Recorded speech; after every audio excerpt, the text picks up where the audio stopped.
Assalamualaikum warahmatullahi wabarakatuh. Nama saya Abdul Rahman dari Prodi PAI Reguler semester 2 NIM saya 2401007 2401007 mata kuliah usul fikih. Bismillahirrahmanirrahim. Saya akan menjawab soal nomor 5. Soal nomor 5 yaitu soalnya begini. Nomor 5 Qiyas An-Nur ayat 2 menyebutkan hukuman bagi pezina, tapi dalam hukum Islam pezina yang sudah menikah hukumnya berbeda. Apa itu mantuk dan mafhum dalam usul fikih? Bagaimana kedua digunakan dalam istinbat hukum, analisis hukum rajam dalam Islam menggunakan pendekatan mantuk dan mafhum, serta jelaskan peran mafhum mukhalafah dalam aplikasi ini. Baik, kita jawab. Kita ambil dari Al-Quran yaitu surat An-Nur ayat 2 dan masalah rajam, yaitu perempuan yang berzina dan laki-laki yang berzina maka deralah masing-masing dari keduanya 100 kali. Ayat ini menyebutkan hukuman zina ada 100 cambukan, tapi dalam praktik hukum Islam pezina yang sudah menikah atau muhson, zina muhson justru dikenai hukuman dirajam sampai mati. Di sinilah muncul pertanyaan bagaimana cara memahami secara usuli gitu. Dua, pengertian mantuk dan mafhum. Sebelum kita masuk kepada mantuk dan mafhum, kita harus tahu dulu apa itu tarif mantuk, apa itu tarif mafhum. Kita telusuri. Mantuk adalah teks yang diucapkan langsung eksplisit, itu eksplisit. Makna yang secara eksplisit diucapkan dalam teks dalam An-Nur ayat 2, mantuknya adalah hukuman untuk penzina adalah 100 kali cambukan. Dan mafhum, kita harus tahu apa itu mafhum.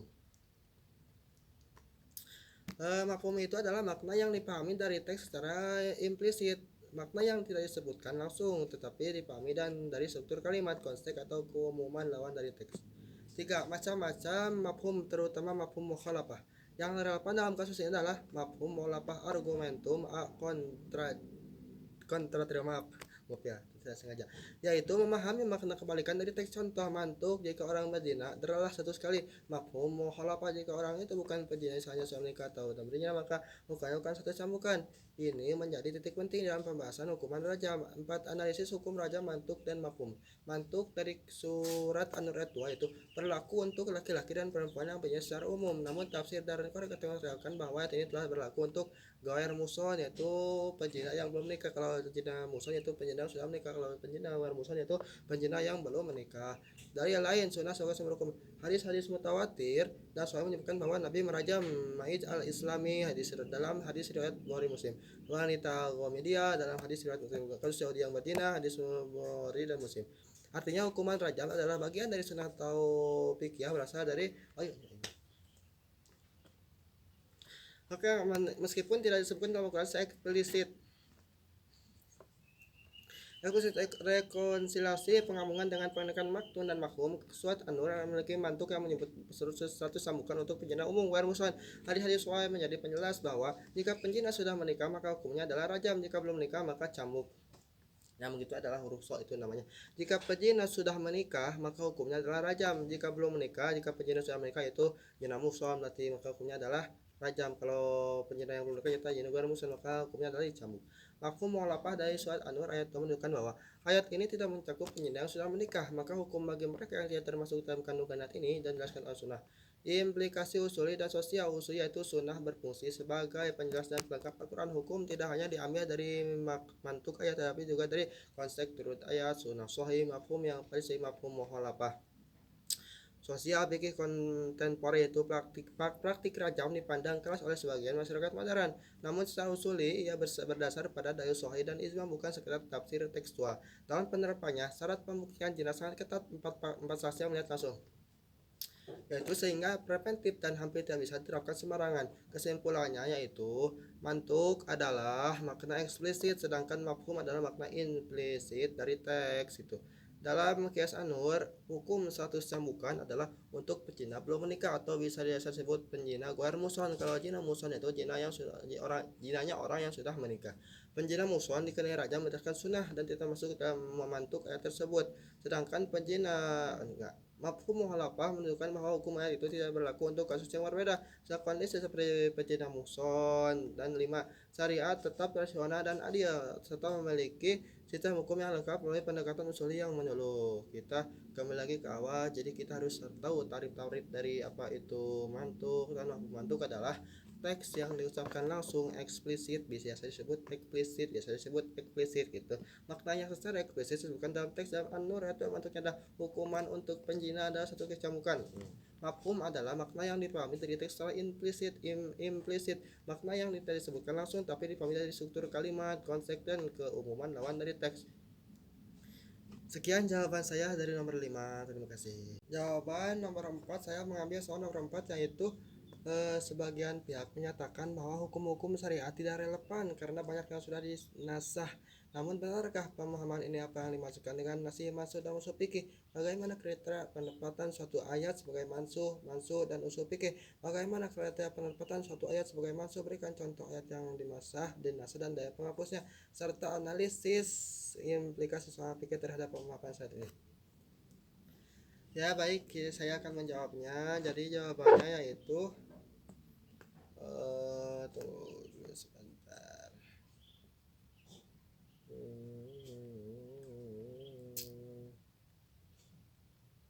Jadi jawabannya adalah kita harus tahu dulu nasih mansuh. Nasih mansuh adalah dalam usul fikih. Nasih berarti penghapus dan mansuh berarti yang dihapus. Istilah ini merujuk pada hukum syariat yang sebenarnya ditetapkan melalui ayat Al-Quran atau hadis, kemudian dihapus, dibatalkan atau diganti dengan hukum baru oleh maju yang datang kemudian. Tujuan nasah adalah memberikan kemudahan menyesuaikan dengan perubahan kondisi umat serta menunjukkan tahapan pendidikan bertahap tadaruz atau disebut bisa tadaruz itu dalam pembentukan umat yang bertakwa. 2. Apakah hukum syariat tidak relevan karena ada nasah? Tidak benar, justru keberadaan nasah menegaskan bahwa syariat Islam bersifat dinamis dalam konteks perwahyuan, bukan berarti hukum-hukumnya tidak berlaku. Kali ini nasah terjadi selama masa turunnya wahyu dan setelah wafatnya Rasulullah SAW. Tidak ada lagi nasah yang terjadi karena wahyu telah terhenti. Oleh karena itu, hukum-hukum yang berlaku hari ini atau hukum yang tidak dinasah dan justru dianggap final. 3. Kriteria penetapan satu ayat sebagai mansuh. Untuk menetapkan suatu ayat sebagai mansuh, para ulama menggunakan kata yang ketat, antara lain adanya pertentangan nyata antara dua dalil tidak bisa dikompromikan secara logis atau konsep. 2. Kedua dalil sama-sama mempersetuju wahyu Al-Quran atau hadis sahih. 3. Dalil penghapus datang setelah dalil yang dihapus dengan bukti kronologis. Kronologis itu yaitu urutan turunnya. Pernyataan tersebut dari sahabat apa bahwa satu ayat dinasah. 4. Contoh ayat dinasah dan dalil penghapusnya. Contoh 1. Hukum Homer Al-Baqarah 219 ayat maksudnya itu mereka bertanya kepadamu tentang Homer dan judi, katakanlah pada ketua tertentu saya dan bermanfaat pengusaha tapi dosa pada manfaatnya. Nasih penghapusnya yaitu nasih penghapus. Wahai Al-Maidah ayat 90 yaitu wahai orang yang beriman, sungguhnya Homer berjudi berkorban untuk bahagia dan menjadi nasib dan ada perbuatan yang keji yang termasuk perbuatan setan, maka jauhilah perbuatan itu agar kamu beruntung. Implikasi soal fikihnya itu menunjukkan pendekatan terhadap tadarus dalam menetapkan hukum, menceritakan keadilan dan kearifan wahyu dalam mengubah kebiasaan masyarakat, membantah anggapan bahwa Islam kaku, menetapkan atau terhadap kondisi sosial. Yaitu kelimanya itu implikasi terhadap pemahaman syariat ini. Tunggu saya gerah. Syariat 1. Syariat pindah pasca wafat Nabi karena wahyu telah terhenti, maka tidak ada lagi kemungkinan satu itu satunya hukum yang berlaku sekarang adalah hukum yang tidak dinasah dan tetap relevan. 2. Kekuatan dari dalam interpretasi tidak semua hukum masuk karena karena itu diklaim bahwa hukum tidak relevan karena dinasah, seringkali dirasakan pada bentuk yang sah. 3. Kehati-hatian dalam tidak kompromi tidak disebutkan karena satu yang konteks perwahyuan sosial konseksual harus dibangun dengan kawaid fikih bukan dalil nasah. Jadi kesimpulannya yaitu pernyataan bahwa syariat Islam tidak relevan karena banyak hukum yang dinasah tidak benar secara metodologis maupun historis. Konsep nasih mansuh adalah bagian dari kebijaksanaan wahyu dan seluruh hukum yang masih berlaku saat ini adalah hukum final yang tidak terkena nasah. Oleh karena itu, syariat Islam tetap relevan konseptual dan aplikatif sepanjang masa dengan prinsip-prinsip universal yang bisa diterjemahkan ke dalam kehidupan modern. Ya, jadi gitu kesimpulannya. Jadi pernyataan bahwa syariat Islam tidak relevan karena banyak hukum yang dinasah dan tidak benar secara metodologis maupun historis. Konsep nasih mansuh adalah bagian dari kebijaksanaan wahyu dan seluruh hukum yang masih berlaku saat ini adalah hukum final yang tidak terkena nasah. Oleh karena itu, syariat Islam tetap relevan, konseptual dan aplikatif sepanjang masa dengan prinsip-prinsip universal yang bisa diterapkan ke dalam kehidupan modern. Ya, jadi begitu jawabannya. Jadi kita harus tahu dulu apa itu nasih dan mansuh. Jadi nasih itu dalam usul fikih nasih berarti penghapus, nasih itu dan mansuh berarti yang dihapus. Istilah ini merujuk pada hukum syariat yang sebelumnya ditetapkan melalui atau hadis kemudian dihapus, dibatalkan atau diganti dengan hukum baru oleh wahyu yang datang kemudian. dan kita harus tahu tujuan apa tujuan nasah dan masuk itu. Tujuan nasah adalah memberikan kemudahan menyesuaikan dengan perubahan kondisi umat serta menunjukkan tahapan pendidikan bertahap atau biasa disebut tadarus dalam pembentukan umat yang bertakwa. Sekian jawaban nomor 4. Saya mengambil jawaban nomor 4 karena mudah. Jadi kita harus tahu dulu itu apa tarif-tarifnya, apa itu nasi, atau itu apa itu mansu, apa itu ini, apa itu kita harus tahu dulu sebelum menyelamnya. Terima kasih. Baik, saya akan menjawab pertanyaan nomor 6 dalam QS Al-Maidah. Ini soalnya maksudnya. Dalam QS Al-Maidah ayat 38 disebutkan perintah potong tangan mencuri. Salah, ini disebutkan perintah potong tangan pencuri namun tidak jelaskan dan batasan barang yang dicuri. Apa makna mutlak dan muqayyad dalam usul fikih? Kapan mutlak harus dibawa kepada muqayyad dan apa syarat-syaratnya? Jelaskan kasus pencurian dan bagaimana usul fikih menyikapi penggunakan teori ini serta refleksikan bagaimana hal ini terapkan dalam sistem hukum modern Islam. Saya sudah jatuh di Arab Saudi. Baik, sebelumnya saya akan menjawab. Bismillahirrahmanirrahim. Saya akan menjawabnya yaitu sebelum kita masuk kepada menjawab soalnya kita harus dulu tarif-tarif dari apa pernyataan tersebut. Contohnya mantuk, mafhum, muqayyad, mutlaq itu apa itu kita harus tahu tarif-tarifnya sebelum kita menjelajah menelusulinya.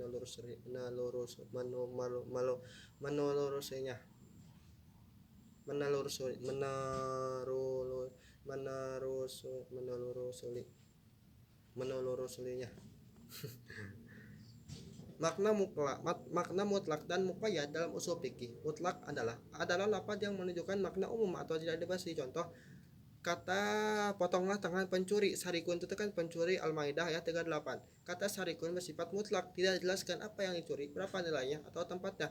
2. Muqayyad, kita harus tahu muqayyad itu apa adalah. Muqayyad adalah lafaz yang diberi batasan atau spesifikasi. Contoh dalam hadis Bukhari Muslim, jangan dipotong tangan kecuali karena mencuri harta senilai 1/4 dinar atau lebih. Tuh gitu. Muqayyad dan itu ada tarif-tarifnya, kita harus tahu sebelum kita menjelajahi lebih dalam lagi. 2. Kapan mutlak dibawa kepada muqayyad? Dalam usul fikih, mutlak dibawa kepada muqayyad jika kedua lafaz membahas hukum yang sama dan memenuhi syarat-syarat berikut. Syarat-syaratnya 1 yaitu tema atau sebab hukum sama, contohnya sama-sama tentang pencurian, sama-sama tentang ghibah, sama-sama tentang apapun itu yang berkaitan. 2. Tidak ada pertentangan atau nas di antara keduanya. 3. Kedua dalil setara dalam kekuatan, sama-sama qot'i atau zonni. Tidak ada indikasi bahwa mutlak dimasukkan tetap dalam kemutlakannya. 3. Contohnya penerapan dalam kasus pencurian. Ayat mutlaknya itu Al-Maidah ayat 38. Laki-laki yang mencuri dan perempuan yang mencuri, potonglah tangan keduanya. Ayat ini tidak menyebut nilai minuman, barang yang dicuri, minimun, barang yang dicuri, tapi hadis Nabi yang beri batasan muqayyad. Hadis muqayyad tangan tidak boleh dipotong kecuali karena mencuri 1/4 dinar atau lebih. Hadis riwayat Muslim. Kesimpulan usul yaitu karena hadis ini mempelajari tidak membatasi makna umum dari ayat, maka lafaz mutlak dibawa kepada muqayyad dan hukum potong tangan tidak berlaku untuk pencurian. Barang yang dinilainya di bawah 1/4 dinar, 2 gram emas, barang yang tersimpan di tempat aman, hirz, atau barang yang dipinjam atau tidak ada unsur pemahaman tersembunyi. 4. Aplikasi usul fikih ke sistem hukum modern, yaitu contoh 1. Arab Saudi menerapkan hukum hudud termasuk potong tangan, tapi hanya berlaku dalam kriteria yang sangat ketat sesuai dengan syarat muqayyad. Nilai barang minimal terpenuhi, dicuri dari tempat aman, proses pengadilan sangat tertib. Contoh 2. Aceh Indonesia, hukumnya net Aceh memasukkan pencurian sebagai delik pidana, tidak langsung potong tangan, tapi pendekatan lebih tajam. Hukuman alternatif diterapkan melalui peradilan syariah dengan mempertimbangkan masalah sosial dan prinsip keadilan. 5. Refleksi usuli dan sosial.